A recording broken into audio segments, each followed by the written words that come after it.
Hi, my name is Jana Chapin, and I'm a crisis counselor with the Colorado Spirits. Thank you for joining us for part 5 of our 7-part series on grief and processing emotions. Today, I want to talk to you about perceived guilt and magical thinking.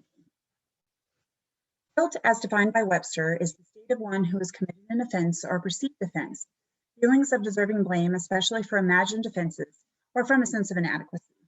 Now, believe it or not, there is such a thing as positive guilt, and it's really a sense of guilt that we feel when we feel like we maybe could have done more, and it's a realistic feeling, and it pushes us to do better the next time.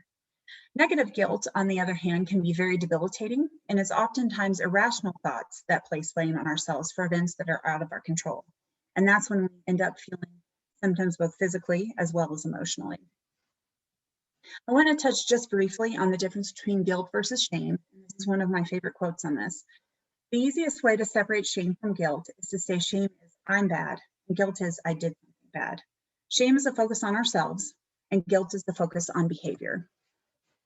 Now, why are we talking about guilt and shame as it pertains to grief?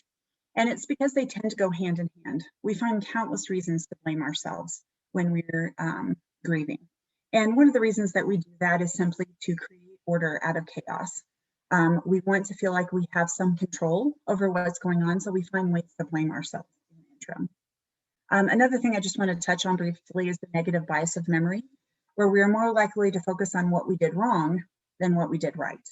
And an example could be, in our work, we might think of the countless successes that we had with individuals that we helped, but that one that we feel like was the negative, that's what is going to end up being the main focus, and just playing back in our brains what we could have done differently, even if there was things that were completely out of our control.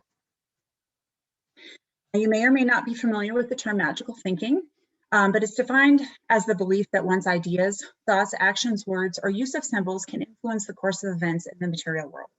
So as a child, this might look like things like step on a crack and you break your mom's back. I have a son that when he was younger and has a mood disorder would say some pretty hateful things to me.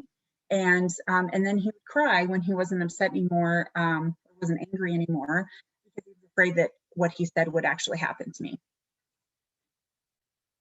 Now, magical thinking as an adult can be superstitions, rituals. I have to say I still use knocking on wood from time to time. And then things like, oh, I'm going to restart my phone. That text I've been waiting to get a response to, maybe it'll show up. Maybe there's a glitch in there that just restarting my phone will fix. How magical thinking deals with grief is we oftentimes have the idea if I had or hadn't done X, then Y would have never happened. For example, if I hadn't stopped to pick up lunch, I would have been there when my father had a heart attack and would have saved him. But it's important when you look at this to think there's so many different ways that we could flip this around. Maybe you didn't stop for lunch, maybe you were there when your father had a heart attack, but you think to yourself, if I had only taken that CPR class that I was wanting to take, I would have been better equipped to help him and maybe he'd still be alive. There's countless ways that we can trick our brains into thinking that we had control over an outcome that most likely we had no control over. So the coping exercise for today that I want you to think about is to write a list of the guilt you are experiencing. Make a list of what you actually have control over and what you don't. Then write yourself a permission slip. We all love permission slips. And as hokey as it might seem to do this, but put your name on there, give permission to let go of those things that I'm feeling guilty or shame about that I have no control over, such as, and list some of the things that logically, you don't have control over. Emotionally, you're still feeling guilty about. And put that on your mirror or wherever you'll see it that will help you to remember what you have to let go of. So I hope this has been helpful to you. Thank you again for joining us, and I hope you have a great day.